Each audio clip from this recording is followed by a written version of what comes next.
ৰাতিপুৱাই 5:30 বজাত আহি উপস্থিত হ'লোহি তিনিচুকীয়া নিউ জংচনত।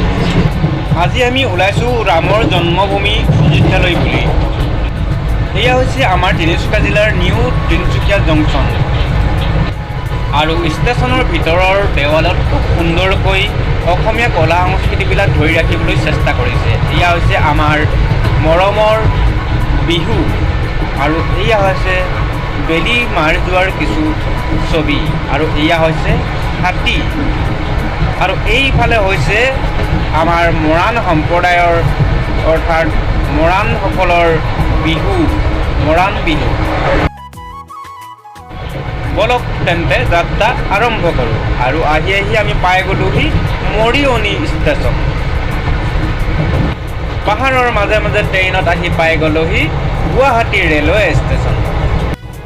এয়া হৈছে গুৱাহাটী ৰেলৱে ষ্টেচন আৰু ইয়াত মানুহৰ যথেষ্ট ভিৰ। বাই বাই গুৱাহাটী, আমি ওলালোঁ আজি অযোধ্যালৈ বুলি। এয়া দেখিছে মানুহেই মানুহ। পূৰ্বতে এইফালে গ'লে প্ৰায় ৰাতি 10-11টা বজাতে পাৰ হৈ যাওঁ, কিন্তু এইবাৰ সন্ধিয়া হোৱাৰ আগতেই পাৰ হৈ গ'লোঁ। এয়া হৈছে ব্ৰহ্মপুত্ৰৰ ওপৰত থকা শৰাইঘাটৰ দলং। সন্ধিয়াৰ সময়ত দেখিবলৈ খুব সুন্দৰ। গোটেই ৰাতি ট্ৰেইনত আহি পাই গ'লোহি বিহাৰ। আজি হৈছে 14 ফেব্ৰুৱাৰী আৰু এতিয়া সময় হৈছে 8 বাজিছে। অলপ কিনকিনীয়া বৰষুণ, গতিকে আপোনালোকে দেখিছে কুঁৱলীময় পৰিৱেশ আৰু বিহাৰত আহি খুব ভাল লাগিছে। চাৰিওফালে দেখিব আপোনালোকে খেতিয়েই খেতি, 12 মাহেই মানে বিহাৰত খেতি কৰে। মাকৈ, ঘেঁহু, ধান, সৰিয়হ সকলোবিলাক খেতি 12 মাহেই কৰি থাকে। আমাৰ অসমত পিছে পথাৰবিলাক জুলাইৰ পৰা ডিচেম্বৰলৈকেহে খেতি কৰে, অৰ্থাৎ ধানৰ খেতি কৰে। যদি বাকী থকা সময়খিনিও যদি খেতি কৰি থকা হ'লে নিশ্চয় আৰু অলপ টনকিয়াল হ'ব পাৰিলে হয়। আৰু এতিয়া চাওক বিহাৰৰ সেই পথাৰবিলাক খুব সুন্দৰকৈ খেতি কৰিছে।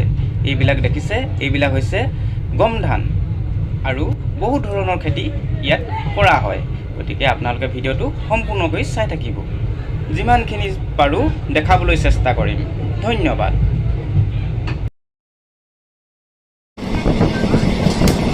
এয়া হৈছে আমৰ বাৰী।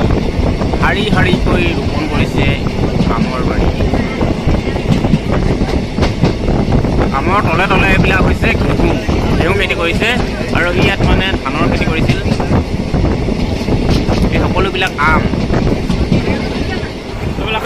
খানা খাই আছে দেই। কণী কুহুম খাবলৈ দিছে ভাল। অঁ, লোকেল কণী কুহুম দেই এইটো। তাৰপিছত ইয়াত আছে দাল আছে আৰু আছে কাবুলী চানা। এইফালে আছে দৌৰীয়া। এতিয়া পাইছোঁ আমি খটখটি। এই জেগাটোৰ নাম হৈছে